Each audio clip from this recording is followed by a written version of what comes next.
Typically, the primary purpose of legislation is the preservation of employees.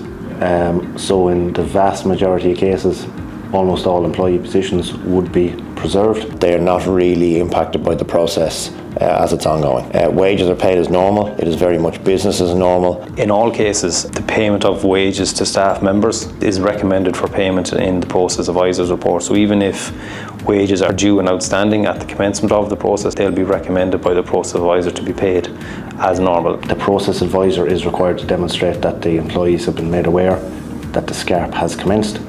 And typically in this office we would take steps to ensure that we have a briefing with employees so that they feel part of the process. And ultimately we want the employees to become ambassadors for the company that's in SCARP and ambassadors for it coming out the far side in a successful way. Staff retention and positive engagement with staff is key to any successful SCARP. So meeting staff, meeting with senior members of the leadership team within any company, that's key to having a successful outcome. There's no automatic court protection in the SCARP, but it can be availed of if required.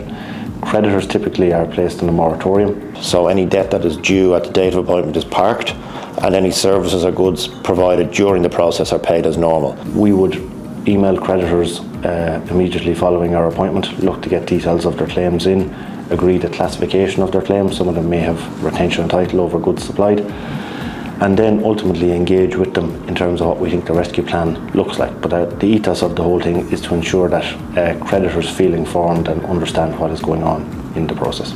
So unfortunately for creditors, they will suffer some write-down in respect of the monies that is owed to them. Depending on where creditors rank in the order of priority, there will be a dividend payable to those creditors.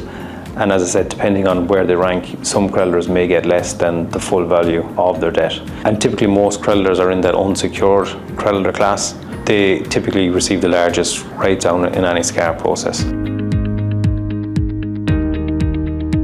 A recent success story would have been a suburban restaurant which had encountered a couple of difficulties, principally the cost overrun on the fit out of its leasehold interest in its premises.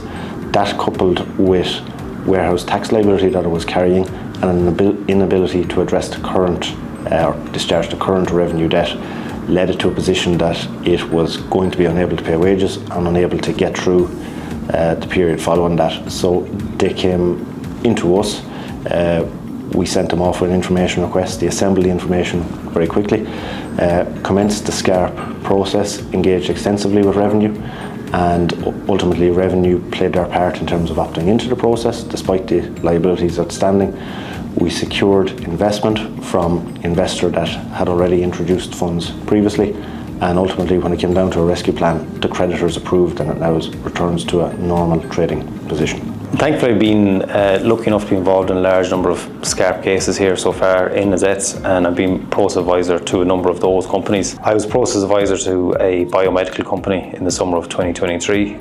So that was a really interesting case where there was no clear identified investor prior to entering into the SCARP process. So as part of my role, I had to reach out to a large number of parties as part of the SCARP process, look to gather in investment, and then ultimately formulate a rescue plan. So I was successful in securing that investment that allowed me to formulate a rescue plan and save 15 jobs as part of that SCARP. So yeah, one of the recent SCARP that were successful, I was appointed process advisor last year to, was a company that provided gas cylinders to businesses across Ireland.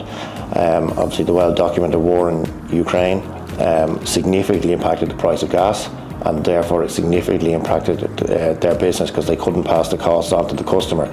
But thankfully, as part of the rescue process, we implemented a new business plan, and thankfully no creditor voted against, and all employees' jobs were saved.